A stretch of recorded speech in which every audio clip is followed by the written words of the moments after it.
Assalamualaikum sama gars yi, j'espère que vous allez bien. Cher na leen ci àljuma ji président de la république Bassirou Diomaye Diakhar Faye démb ca conseil des ministres joxor bi na Ousmane Sonko ilimani jëwriñ ñi ne ko waajalal sa bopp te dem def déclaration de politique générale foofu ca assemblée nationale ne gouvernement bi nañu xàccandoo te dóorandoo ci wàllu communication ñu xam lees di wax ak niñ koy waxee sénégalais ba mu leer ci seeni nopp.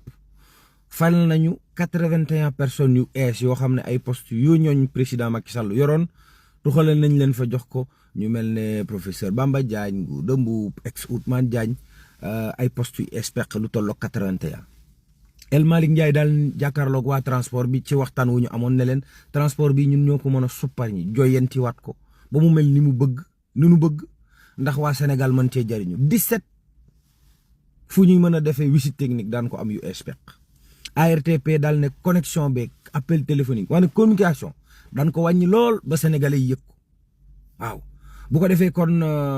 nu mu tuddati Serigne Mboup moom daa jàpp ne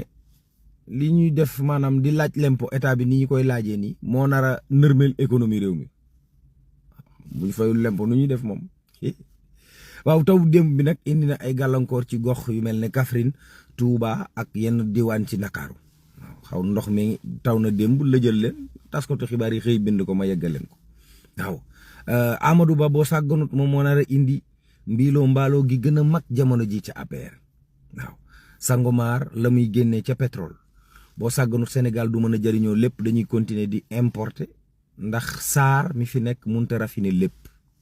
walaay ndeysaan loolu day baax na moom